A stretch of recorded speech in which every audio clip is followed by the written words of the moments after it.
മധു പബ്ലിക്കായിട്ട് പാടി തുടങ്ങിയെന്നാണ്? ഞാൻ എൻ്റെ ഒരു ഓർമ്മയിൽ ഞാനൊരു കറക്റ്റ് കോൺസേർട്ട് ആ ഫോർമാറ്റിൽ സോളോ കോൺസേർട്ട് ചെയ്തത് എൻ്റെ ഒരു 7 വയസ്സ് ഒക്കെ അറൗണ്ട്. ആദ്യമായിട്ട് പാടിയത് ഗുരുപൂർണിമ സെലിബ്രേഷൻ. നമ്മളെ വീട്ടിൽ എല്ലാ വർഷവും ഗുരുപൂർണിമ ദിവസം സെലിബ്രേറ്റ് ചെയ്യാറുണ്ട്. അപ്പം അന്ന് അച്ഛൻ്റെ എല്ലാ ശിഷ്യരും പെർഫോം ചെയ്യും. അപ്പം അന്നാണ് ഞാൻ അവിടെ വെച്ചിട്ടാണ് ആദ്യമായിട്ട് ഒരു കോൺസേർട്ടായിട്ട് പാടുന്നത്. ഞാൻ അവിടെ തബല വായിച്ചിട്ടുണ്ട് ഗുരുപൂർണിമയ്ക്കും. മനുവേട്ടൻ തബല വായിക്കും. ലെഫ്റ്റ് ഹാൻഡ് പ്ലേയിങ് ആണ് തബല. നിങ്ങൾ ഒരുമിച്ചുള്ള കുട്ടിക്കാലം എങ്ങനെയായിരുന്നു? നമ്മള് എൻ്റെ അച്ഛൻ്റെ ഫാമിലിയിൽ ഏറ്റവും കൂടുതൽ ആൺകുട്ടികളാണ് ഉണ്ടായിരുന്നത്, ജനറേഷനിൽ കൂടുതലും. കുറച്ച് ഗ്യാപ്പിന് ശേഷമാണ് ആശാത്തി ഉണ്ടായത്. അപ്പൊ അതിന്റെ എല്ലാ കുരുത്തക്കേടുകളും ഉണ്ടായിരുന്ന ഒരാളാണ് ചെറുപ്പത്തില്. ഞാൻ ഇളയമ്മ പല കാര്യങ്ങളും പറയുന്നതാക്കാം മധുവിനെ പറ്റിയിട്ട്. അത് ടെൻഷനാണ് പുള്ളിക്കാരി ഓരോ നിമിഷവും. അത് അങ്ങനെയുള്ള വികൃതികളൊക്കെ കാണിച്ചു കൂട്ടിയിട്ടുണ്ട്. വളരെ ചെറുതിൽ അമ്മ പറയണേക്കാം, കുഞ്ഞിങ്ങനെ ഇങ്ങനെ മുട്ടിലെഴയുന്ന പ്രായത്തിൽ സൈഡിൽ നിന്നൊക്കെ ഇതൊക്കെ കിട്ടും, ബ്ലേഡൊക്കെ കിട്ടിയാൽ ചുമ്മാ ഇങ്ങനെ ആക്കും. അപ്പൊ ഇവര് നോക്കുമ്പോ ഫുൾ ബ്ലഡാണ് അവിടെ ഇവിടെ ഒക്കെ. ഞാനിങ്ങനെ കൂളായിട്ടിരുന്ന്. അതുപോലെ എന്തോ മരുന്ന് എന്തോ എടുത്ത് കുടിച്ചു കളഞ്ഞു അങ്ങനെ. അത് വളരെ ഇമ്പോർട്ടന്റ് ആയിട്ടുള്ള ഹൈലി കോൺഫിഡൻഷ്യൽ ആണ്, പക്ഷെ ഞാനിവിടെ പറയുന്നത്. അത് മൂത്തച്ഛന് ഹോമിയോ മരുന്നുണ്ടായിരുന്നു, എന്തോ ഒരു ബ്ലോക്ക് എന്തിനോ വേണ്ടി കഴിക്കുന്നതാണ്. സോ അത് എനിക്ക് ഹോമിയോ മരുന്ന് ചെറുതിലെ ഞങ്ങളുടെ ഒരു നെയ്ബർ ഹോമിയോ ഡോക്ടറായിരുന്നു. സോ അവരിങ്ങനെ വെറുതെ മുട്ടായിക്ക് പകരം ചുമ്മാ ചെല്ലുമ്പോ ഗുളിക ഉണ്ടല്ലോ ഹോമിയോ മധുരമുള്ള. സോ അത് മരുന്നില്ലാതെ അതെനിക്ക് കുപ്പിയിൽ തരും. അപ്പൊ അതിങ്ങനെ കഴിച്ച് എനിക്ക് ഇതിനോടൊരു പ്രത്യേക തരം കൊതിയാണ്. അപ്പം ഈ മരുന്ന് ഒരു വലിയ ഇത്രയുള്ള ഡപ്പയില്, കാരണം എത്രയോ മാസങ്ങൾക്ക് വേണ്ടി ഡോസായിട്ട് കൊടുത്തതാണ്. അത് ഞാനെല്ലാം കൂടെ ഒരു ദിവസം ഒറ്റയടിക്ക് കഴിച്ച്. മൂത്തച്ഛൻ മരുന്ന് എവിടെ പോയി, ഇതെവിടെ, എൻ്റെ മരുന്ന് എവിടെ എന്നൊക്കെ ചോദിക്കുമ്പം സൈഡിൽ ഒരു അടപ്പും കുപ്പി ഇങ്ങനെ തുറന്നു കിടക്കും. അപ്പൊ പൊക്കി, ഞാനത് മനസ്സിലായി. എന്നെ പിടിച്ച് 2 അടിയും വഴക്കൊക്കെ തന്ന്. പിന്നെ ഡോക്ടറെ വിളിച്ച് ചോദിച്ചു എന്ത് ചെയ്യാൻ പറ്റും, ഇതിങ്ങനെ ഹെവി ഡോസ് കഴിച്ചിട്ട്. അവസാനം കട്ടൻ ചായയും കാപ്പിപ്പൊടിയും കൂടി ഇട്ടിട്ടുള്ളൊരു കട്ടിക്ക് കുടിപ്പിക്കാൻ പറഞ്ഞു. അങ്ങനെ കട്ടിക്കൊക്കെ എങ്ങനെയൊക്കെ കഷ്ടപ്പെട്ട് തന്നെ കുടിപ്പിച്ചു.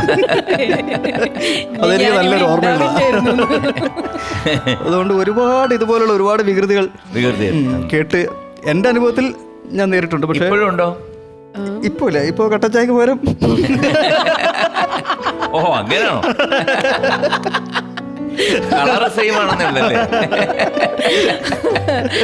ചൈൽഡ്ഹുഡില് എനിക്ക് പിന്നെ വളരെ ഓർമ്മ തന്നെ, ഞങ്ങൾ ഇവിടെ ഞാൻ പഠിച്ചതൊക്കെ തിരുവനന്തപുരത്ത് തന്നെയാണല്ലോ. അപ്പം നാട്ടിൽ പോവും ഇടയ്ക്കൊരു. എൻ്റെ വെക്കേഷൻ സമയമാകുമ്പോൾ നാട്ടിൽ പോകും. എൻ്റെ വെക്കേഷൻ എന്ന് പറയുന്ന ഈ കൂടുതലും ഏപ്രിൽ മെയ് ഈ സമയത്തൊക്കെയാണ്. അപ്പം വിഷു സമയം അടുപ്പിച്ചൊക്കെ ആയിരിക്കും നമ്മൾ കൂടുതലും നാട്ടിൽ പോവുക. അന്നേരം നമ്മുടെ അങ്ങോട്ട് പടക്കം ഒരുപാട് പൊട്ടിക്കും വിഷു സമയത്ത്. സോ കണി കണ്ടു കഴിഞ്ഞു കഴിഞ്ഞാൽ അവിടെ പടക്കം. ഞാൻ ഈ വെക്കേഷന് പോകുന്ന സമയത്ത് അവിടെ ഇങ്ങനെ വെളിയിൽ പ്രസിയേട്ടൻ, മനുവേട്ടൻ അനിയനുണ്ട് പ്രസീദ്, പ്രസിയേട്ടൻ ഇതിങ്ങനെ എല്ലാം ഉണക്കാൻ വെക്കും. മഴ ടൈമും കൂടെ ആകുമ്പോൾ ഇതൊക്കെ ഇങ്ങനെ പൊട്ടണമല്ലോ കറക്റ്റ്. അതുകൊണ്ട് ഇങ്ങനെ ഉള്ള വെയിലത്ത് ഇങ്ങനെ നല്ല ഉണക്കാനൊക്കെ വെച്ച് നല്ല അങ്ങനെ നിൽക്കും. എന്നിട്ട് എനിക്ക് പക്ഷെ ഈ ഇതൊക്കെ കിട്ടുള്ളൂ, കമ്പത്തിരിയൊക്കെ കിട്ടും, വേറെ ഒന്നും എന്നെ അടുപ്പിക്കില്ല. പിന്നെ ഇവരുടെ പിറകെ വാലായി നടക്കില്ല, കാരണം ഇത്രയും വയസ്സ് ഗ്യാപ്പും പിന്നെ ഈ അവരുടെ ഒരു മൂർധന്യാവസ്ഥയിലുള്ള ആ ഒരു ക്രിക്കറ്റ് കളിയൊക്കെയാണ് ഇവരുടെ അത്രയും ഹെവി ആയിട്ടുള്ളത്. അപ്പോൾ ആ സമയത്ത് എനിക്ക് ഭയങ്കര ഇഷ്ടം ഈ ബാറ്റൊക്കെ പിടിച്ച് ചെയ്യാൻ.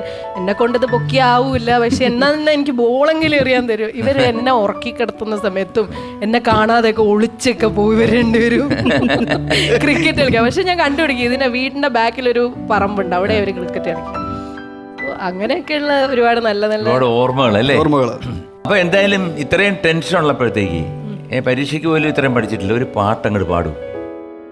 ജി ഹമേ മൻസൂർ ഹൈ ആപ്കാ യേ ഫൈസലാ, ജി ഹമേ മൻസൂർ ഹൈ ആപ്കാ യേ ഫൈസലാ,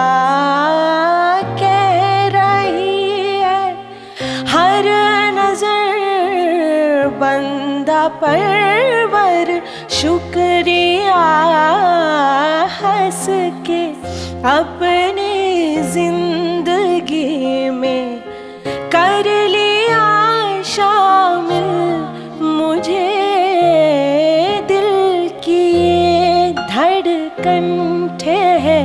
समझा, मिल गई मंजिल मुझे आपकी नजरों ने समझा. മനീഷ് ഇപ്പൊ ഒരു ഷോ ചെയ്യുന്നുണ്ടല്ലോ, കുക്കിംഗ്. കുറച്ച് മുമ്പ് ചെയ്തിരുന്നു. അതെ, ഒരു കുക്കിംഗ് റിയാലിറ്റി ഇൻട്രസ്റ്റ് ആണോ അതോ ശരിക്കും അറിയാമോ? അല്ല, സത്യത്തിൽ എനിക്കൊന്നും അറിയില്ലായിരുന്നു. അപ്പോൾ ഇങ്ങനെ ഒരു ഷോ വന്നപ്പോൾ അതിൻ്റെ മെയിൻ സംഭവം കുക്കിംഗ് ആണെന്ന് പറഞ്ഞു. അപ്പോൾ അത്യാവശ്യം കുറച്ച് കാര്യങ്ങൾ നമുക്ക് കുഴപ്പമില്ല, നമുക്കിവിടെ വന്നുകൊണ്ട് ഒരു പെയറുണ്ടാവും, അപ്പോൾ പെയറിനെ കൂടെ സഹായിച്ചുകൊണ്ട് നമുക്കങ്ങനെ പോവാം എന്നൊക്കെ പറഞ്ഞു. പക്ഷെ അത് തുടങ്ങി കുറച്ച് കഴിഞ്ഞപ്പോൾ ഇതിൻ്റെ അകത്തുള്ള വലിയ വലിയ നുറുക്ക് വിദ്യകൾ, ഈ അടുക്കളയുടെ നുറുക്ക് വിദ്യകൾ, ഇങ്ങനെയുള്ള കുറെ സംഭവങ്ങളൊക്കെ പഠിച്ചു വന്നു. അത് കാര്യമായിട്ട് ചിലര് പറയുന്ന ഈ പെൺകുട്ടികളെ ഇംപ്രസ് ചെയ്യാൻ വേണ്ടിയിട്ടാണെന്ന് പറഞ്ഞു. ഈ കല്യാണം കഴിഞ്ഞതിന് ശേഷം ആയതുകൊണ്ട് എനിക്ക് കൂടുതലായിട്ട് ഇംപ്രസ് ചെയ്യേണ്ട ആവശ്യം വന്നിട്ടില്ല. ആയിരുന്നെങ്കിൽ കാര്യമായിട്ട് നോക്കിയേനെ. ഈ അഭിനയ ജീവിതത്തിൽ അച്ഛൻ്റെ സ്വാധീനം എത്രത്തോളം ഉണ്ട്? അച്ഛനൊക്കെ തുടങ്ങിയ ഒരു സ്റ്റേജ് ഉണ്ടായിരുന്നു, CKG തിയേറ്റേഴ്സ് എന്നാണ്, നാടക കളരി സ്റ്റേജാണ്. അപ്പം അവരുടെ തന്നെ നാടക ക്യാമ്പുകൾ, നാടകം, കുട്ടികളുടെ നാടകം, ഇങ്ങനെ അവിടെ തൊട്ടേ അഭിനയിച്ച് തുടങ്ങിയിട്ടുണ്ട്. അപ്പോൾ അവിടെ തന്നെയാണ്, ആ കളരി തന്നെയാണ് സത്യം പറഞ്ഞാൽ എൻ്റെ അഭിനയം സ്റ്റാർട്ട് ചെയ്തതെന്ന് വേണമെങ്കിൽ പറയാം. പിന്നെ അച്ഛൻ നാടകങ്ങൾ ഒരുപാട് ചെയ്തതിന് ശേഷം അച്ഛൻ സിനിമകളിൽ അഭിനയിച്ചു തുടങ്ങി, സീരിയലുകൾ വന്നു. അവസാന കാലഘട്ടത്താണ് അച്ഛൻ മുൻഷിയിൽ വന്നു തുടങ്ങിയത്. ഇപ്പം എത്ര സിനിമയിൽ അഭിനയിച്ചിട്ടുണ്ട്? ഇല്ല, ഞാൻ സിനിമകൾ വളരെ കുറച്ചേ ചെയ്തിട്ടുള്ളൂ സത്യം പറഞ്ഞാൽ. ഒരു 2-3 പടങ്ങൾ ചെയ്തു കാണും.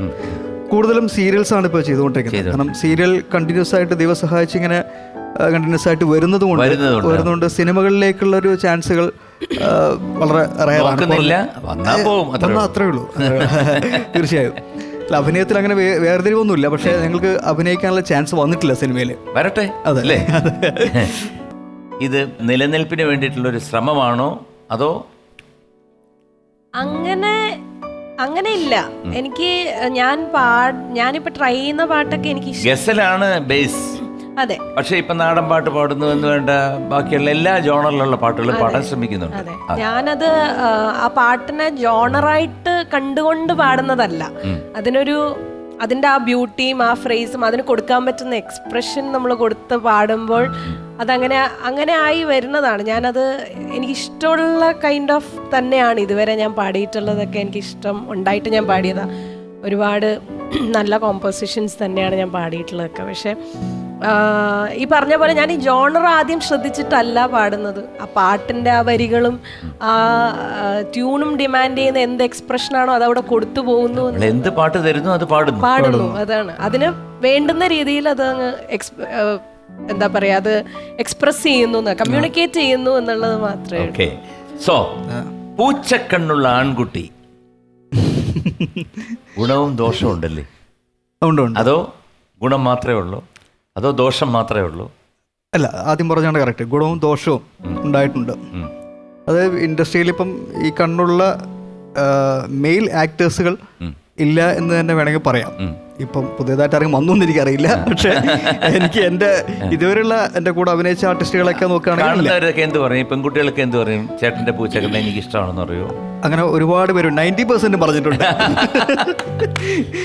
അതൊരു ഹൈലൈറ്റ് ആണ്. പൂച്ചക്കണ്ണ് വാങ്ങിച്ചു വെച്ചാലും അത് അല്ല ഇപ്പൊ വാങ്ങിക്കാൻ കിട്ടും സാധനം.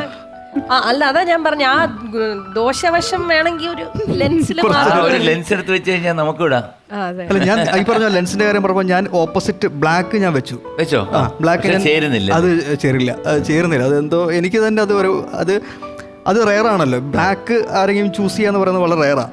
എല്ലാവരും പൂച്ചക്കണ്ണയില് ബ്ലൂ ഷെയ്ഡ് ഇതൊക്കെയാണ് പ്രിഫർ ചെയ്യുക.